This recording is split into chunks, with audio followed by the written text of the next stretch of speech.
Okay. Hello and welcome back to the Gunnar Vibe. Today with me is Arun.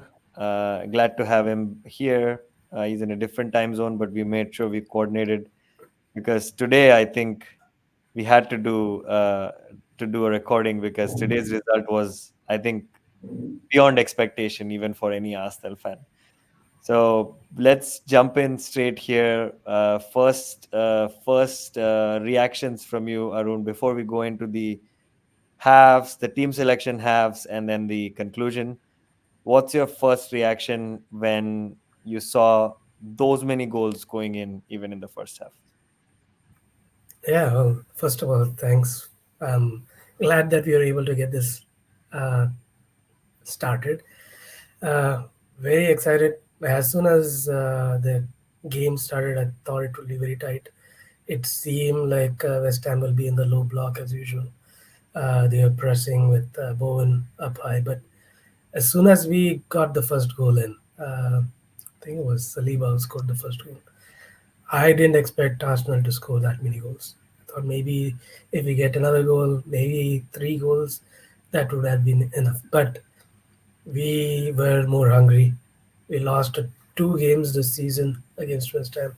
We drew against them last season, which pretty much turned the season for us.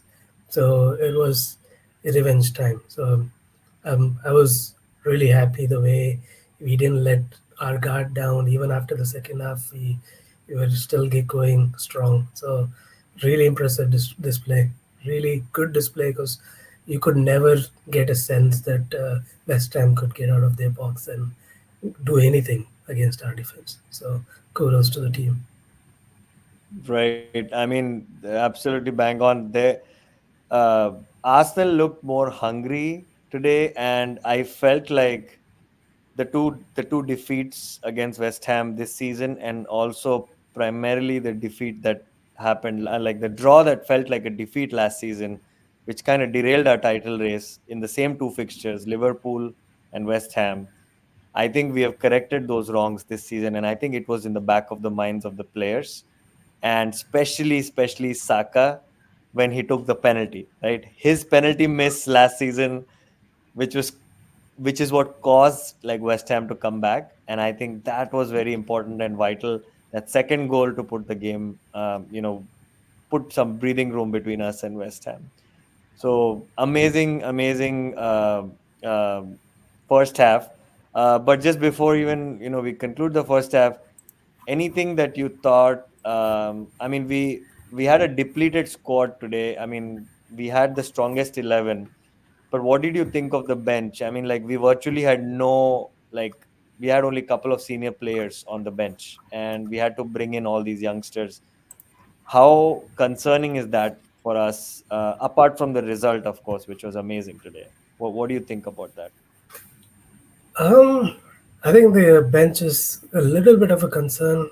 I mean, thankfully, we were in a good space today where we could get the youngsters in. In a way, I can sense that is a positive because after the game, you can hear Arteta saying the reason we got Ethan and Neri in was because the team was not afraid of giving him the ball. And he was in for the cameo that he played. He was pretty bright. I felt Pretty he good. was Yep. not bad at all. With regards to the bench strength, we obviously want everyone to be back. We want everyone to be uh, injury free. It may not be always the case, but when we have a strong 11 and when we have youngsters and some players coming back from injury, giving them minutes is important. Um, I would hope in the next couple of weeks before the international break, we'll have some players coming back. So maybe that would be a big plus. But otherwise, it's a little concerning. Right. I mean, we probably glossed over it today because we got the positive result. But in case it would have gone the other way, then we would have started questioning these things like, oh, we don't have enough strength in the squad and so on and so forth. But just it's important to discuss that even when we're actually comfortably winning. Um First half we already discussed. It was fantastic. Anything, any goal that stood out to you from like in like I know we had amazing set piece goals, but did you think any goal that stood out to you? Of course, I felt Trossard's goal was absolutely a banger in the first half. What was your standout goal? Um Interesting. Yeah, I thought Trossard goal was definitely a um, good way of showing what Arsenal did in the first half. Like you see, um, when I think it was their goalkeeper kicked out and we got the first error, and was there to chest it to Trossard, and we kind of lost, but Havertz was there again to give it to um, Odegaard. And you see, Odegaard had that hunger pretty much the entire game to run with the ball and gave that ball to Trossard, and he was, as always, having quick feet to hit to the goal. There was a couple of good chances. That's what apart from the goal, a couple of chances that I felt that Arsenal would have taken generally. Like there was one header that Trossard missed, where he was all alone. yes, Another header that Saka missed, which I thought he should have Saka missed a buried it. good header. So Yep. so a lot of those chances showed how, although we had smaller players, we were able to get them between the half spaces, between the full back and the center back, or between center backs, and get those headers in. So we it showed how creative we were. We didn't. I mean, we always say that we need a tall center forward and all that. But when you vary the position of the players in the pitch, you even with a smaller player, like even in Liverpool's case, you have Diogo Jota. He's not too tall, but he gets into a lot of spaces where he can Jesus. head good goals. I think that is something that Arsenal is trying to do with these positions that these smaller players can take and get those headers in. We just need to obviously practice to get those converted, but we are getting there. But overall, I think definitely Trossard's banger. I think the movement for Saka's goal, where Trossard actually came back almost to the midfield to hit the ball over the top. All those were really impressive goals. Um, but what are your thoughts? What? Well, you said that Trossard was your pick out, but Yeah, I anyways. think at least from the first half, and if you take all six goals, of course, Rice. I think Rice is not just the goal. The goal was icing on the cake, but his commitment. I mean, across all the games, like even the Luton game, for example, he pulled us single-handedly, right? He got us the winner. The Chelsea game, he literally he got the first goal. Until then, we looked dead. Man United game, I think we owe West Ham. I mean, we gave them a demolition today. We actually owed them a softer result today, like for giving us Declan Rice. But man, Declan Rice, I feel has been so consistent. I think in terms of fitness as well, like if you compare him with Partey, Partey has virtually been missing all season just through injury, like here and there. He came here for a couple of games Mm, and then he's gone. I think reliability on Rice for Arsenal has been so important this season that Odegaard has gotten more freedom to do what he did today. Like mm, he was fantastic today. So I feel Rice is so integral right now, and I feel today every player on the pitch was amazing. Like from Raya didn't have anything to do. Uh, the two center forward, I mean two center defenders, both getting a goal. That was amazing. Three set piece goals, and like even Rice getting his comeback goal after mm, facing those two defeats that you pointed out with West Ham. So I think, I mean, I feel like I'm happy that we're hitting the right gear at the right time versus last season we hit gear number 4 in the first 20 games, and then we kind of tapered down. Right now, I feel like we are slowly kicking into gear, and I think it's the right time to go. Like we have only 14 games to go. In like 4 games, we'll be in the run-in. So, mm, so I think that's something that I see, that there is a little bit of more maturity in Arsenal this season versus last season. and I feel it's going to be very important in the next few games. But I mean, I would pick Trossad's goal and Rice's goal. I think they were like, it's hard to pick one from them. Yeah, But enjoyed the result thoroughly, and I think the injury list concerns me. I mean, the only reason I'm concerned is when we hit a roadblock, for example, at a place like Turf Moor next week, if we hit a roadblock, we need someone to unlock those doors. And I think that's we have the top 11 on the pitch, but if we don't hit the stride that we hit today, that's gonna become a little bit of a problem. But hopefully, the people who are, I think Alexander Zinchenko and Jesus are the closest to returning. Hopefully they can come back to the squad. That'll kind of increase our confidence as well. But I think one unsung hero today who slotted in and we know nobody noticed him was Kivior, right? mm, Kivior came in and like we barely saw any issues like slotting in for Zinchenko.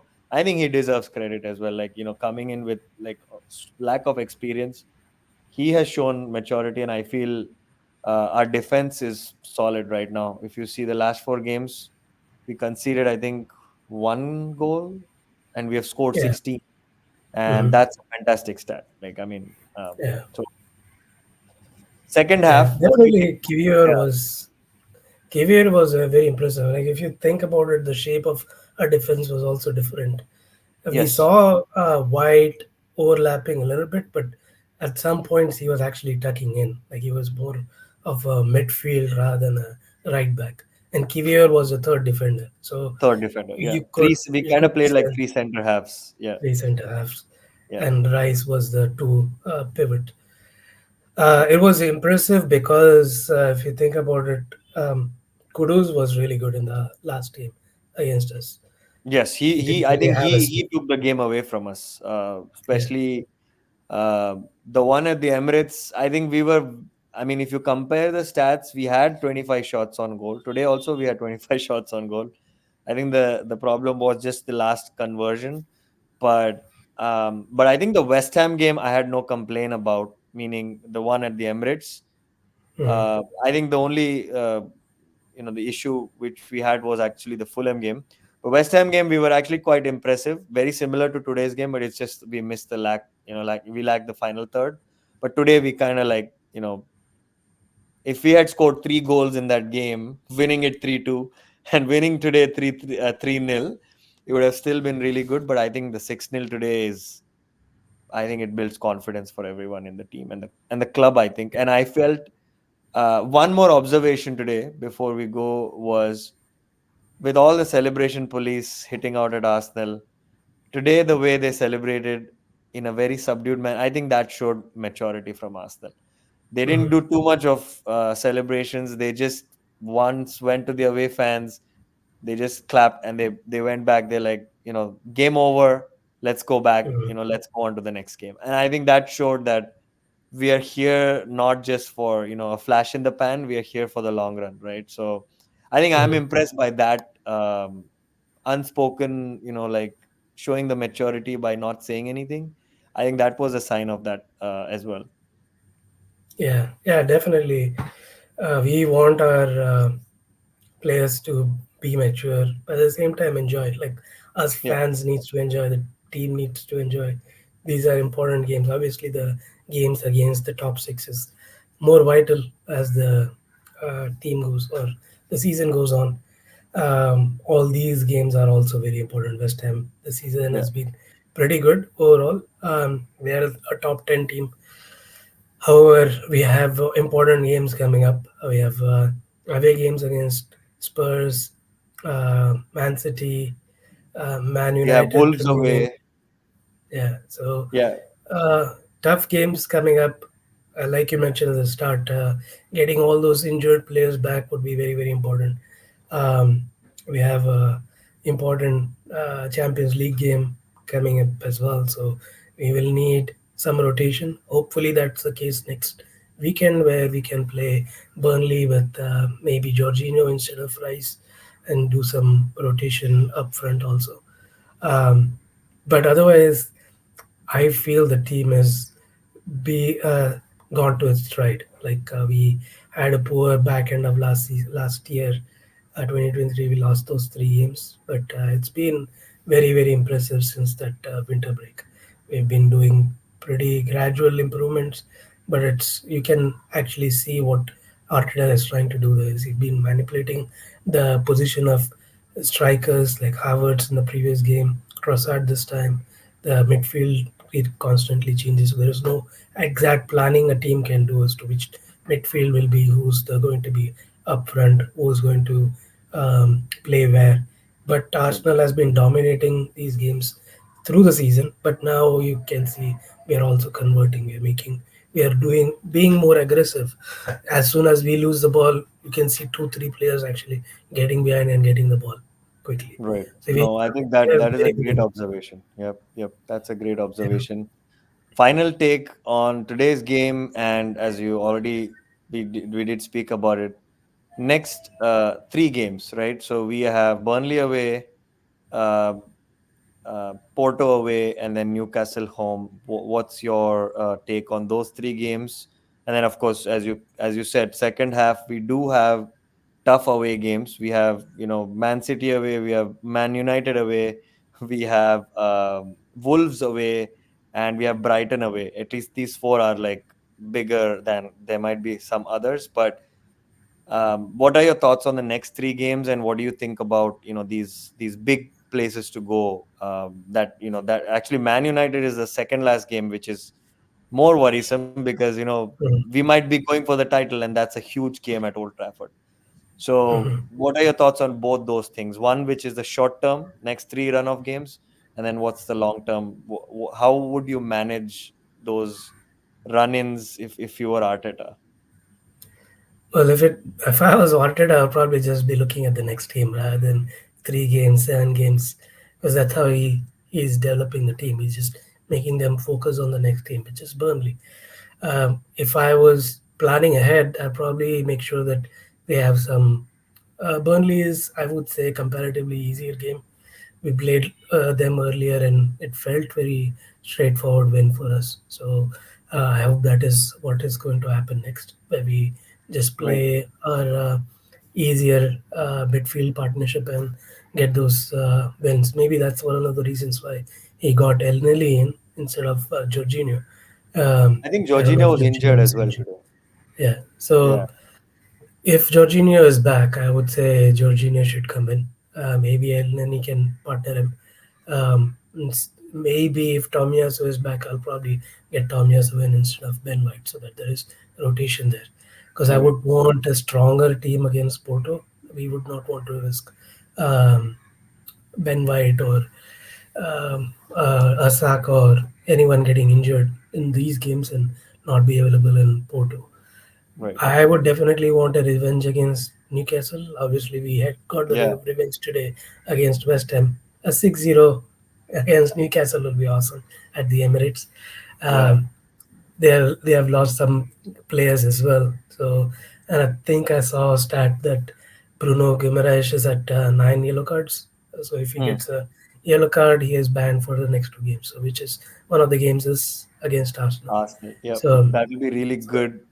He's been a thorn on our games, like every single game. We saw it the last game as well. So I think, yeah, the next three games, as you said, game by game.